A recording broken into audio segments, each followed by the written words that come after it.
Dicen que cuando una leyenda muere, no siempre se queda en el lugar donde la enterraron. A veces la verdadera historia se esconde en propiedades abandonadas, en herencias partidas a la fuerza y en rumores que sobreviven décadas sin una sola prueba definitiva, pero que, aún así, se niegan a desaparecer. Hoy vamos a entrar en uno de los capítulos más extraños alrededor de Mario Moreno Cantinflas, su hacienda perdida en la Huasteca Potosina, el conflicto con el poder político de la época, y la teoría que todavía circula sobre si allí pudo haberse ocultado un hombre que México se negó a olvidar, Pedro Infante. En 1943, cuando su carrera ya comenzaba a consolidarse como una de las más importantes del cine mexicano, Cantinflas compró una extensa propiedad en la región de la Huasteca Potosina, cerca de Ciudad Valles, en San Luis Potosí. Diversos reportes señalan que se trataba de alrededor de 100 hectáreas de tierra fértil, rodeadas por los ríos Tampaón y Valles. No era solo un terreno más, era un sitio estratégico, aislado, productivo y con un entorno natural privilegiado. A esa propiedad la llamó El Detalle. El nombre puede sonar sencillo, pero lo que levantó allí fue todo menos pequeño. No se trataba únicamente de una casa de descanso, sino de una hacienda amplia, con múltiples habitaciones, caballerizas, corrales, áreas de cultivo y una alberca que con el tiempo se volvió parte central de su historia. Crónicas posteriores describen una residencia con numerosas recámaras, espacios sociales, un bar decorado con arte y una alberca revestida con azulejos importados. Cantinflas no estaba improvisando, invirtió tiempo y recursos en convertir ese lugar en algo autosustentable. Se cultivaban caña de azúcar y cítricos, se criaban toros de raza cebú, se mantenían caballos de alto valor. Era una mezcla entre refugio personal y proyecto productivo, un espacio donde el actor podía desconectarse del bullicio de la capital y al mismo tiempo desarrollar actividades agrícolas y ganaderas que le apasionaban. Durante años, El Detalle fue escenario de reuniones privadas y momentos de descanso. Se menciona que figuras del espectáculo visitaban el lugar. La alberca, el bar, las caballerizas, todo formaba parte de un sueño construido con dinero, esfuerzo y visión.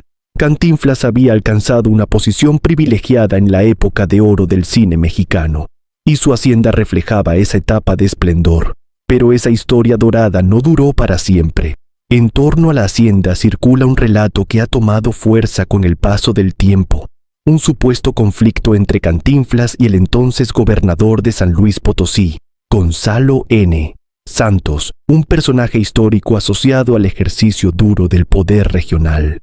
Dentro de esa narrativa también aparece el nombre de Agustín Ojeda, apodado Mano Negra, identificado en crónicas locales como un pistolero ligado al entorno político de la época. Según la versión popular, una disputa habría derivado en amenazas directas contra el actor. No existe un documento oficial que describa el episodio con precisión judicial, pero la historia se ha repetido durante décadas. Cantinflas habría recibido un mensaje claro para abandonar la región. En un México donde el poder político local podía ejercerse con dureza, esa posibilidad no resulta descabellada dentro del contexto histórico. Lo cierto es que El Detalle terminó abandonada con el paso de los años. Las construcciones se deterioraron, parte del lugar fue saqueado, y hoy lo que queda son ruinas que conservan apenas rastros de su antigua grandeza. Fotografías recientes muestran paredes abiertas, estructuras dañadas y vestigios de la alberca que alguna vez fue símbolo de lujo. El sitio que representó un sueño personal terminó convertido en escenario de abandono, y es precisamente ese abandono el que alimentó una segunda historia mucho más polémica, porque cada cierto tiempo resurge una teoría que mezcla amistad, poder y misterio.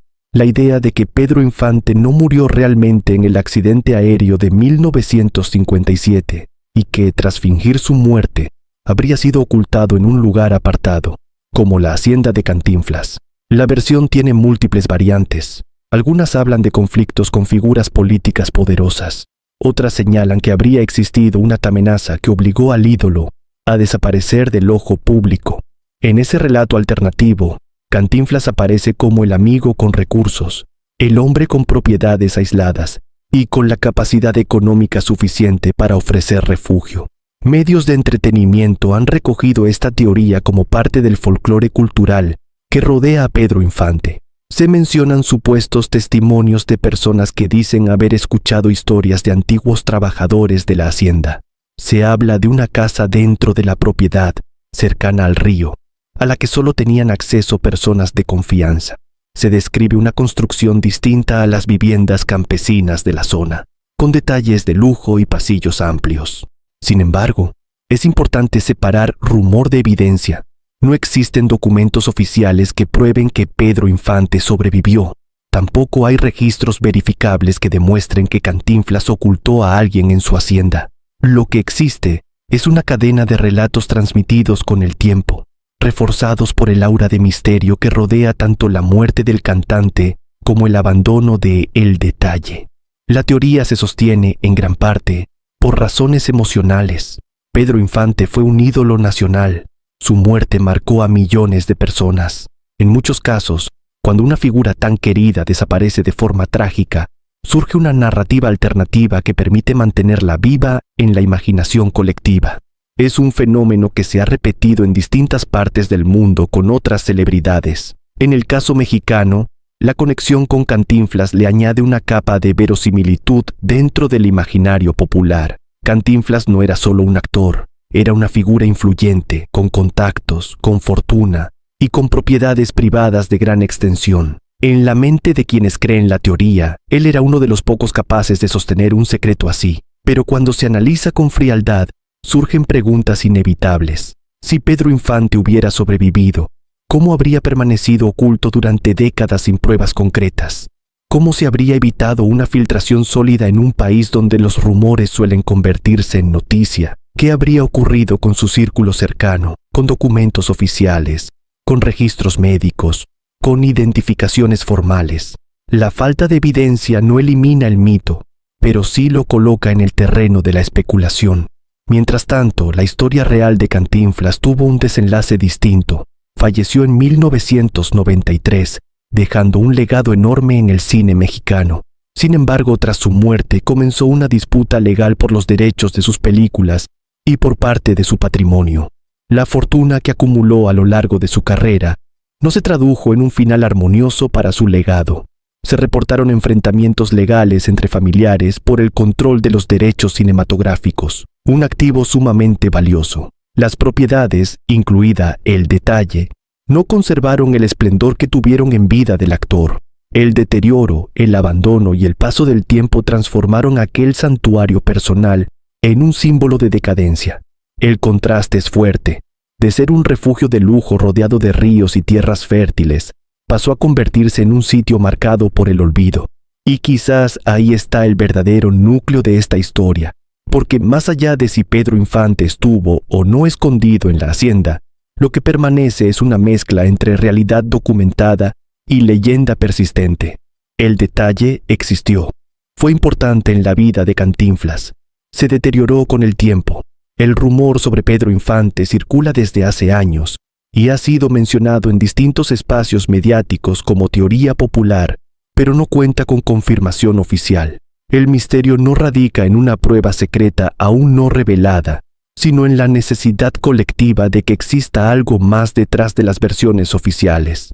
En un país donde el poder político y las figuras públicas han estado rodeados históricamente de secretos, las teorías encuentran terreno fértil. La hacienda permanece como escenario tangible de esa narrativa. Sus ruinas pueden visitarse, sus muros pueden tocarse, sus pasillos vacíos invitan a imaginar historias que nunca quedaron registradas en papel. Y mientras exista ese lugar físico, mientras la naturaleza siga rodeando las construcciones abandonadas, el rumor seguirá encontrando espacio para respirar. Cantinflas construyó un paraíso personal en medio de la selva potosina. Ese paraíso terminó fragmentado por el tiempo, por disputas y por el desgaste inevitable de la historia. Pedro Infante murió oficialmente en 1957, pero su figura continúa viva en la memoria colectiva. Y entre ambos nombres se formó un puente hecho de especulación, nostalgia y misterio. La pregunta final no es si la teoría puede demostrarse hoy. La pregunta es por qué, después de tantos años, sigue generando conversación, Quizás porque cuando se trata de ídolos nacionales, la realidad nunca parece suficiente. Quizás porque aceptar el final definitivo resulta más difícil que imaginar un capítulo oculto. El detalle no solo guarda ruinas, guarda una metáfora, la de un país que mezcla hechos con leyendas, que construye mitos sobre figuras que marcaron generaciones y que, frente al silencio de los documentos, elige llenar los espacios con historias. Y mientras esa necesidad exista, el nombre de Cantinflas seguirá unido al de Pedro Infante en una historia que nunca fue confirmada.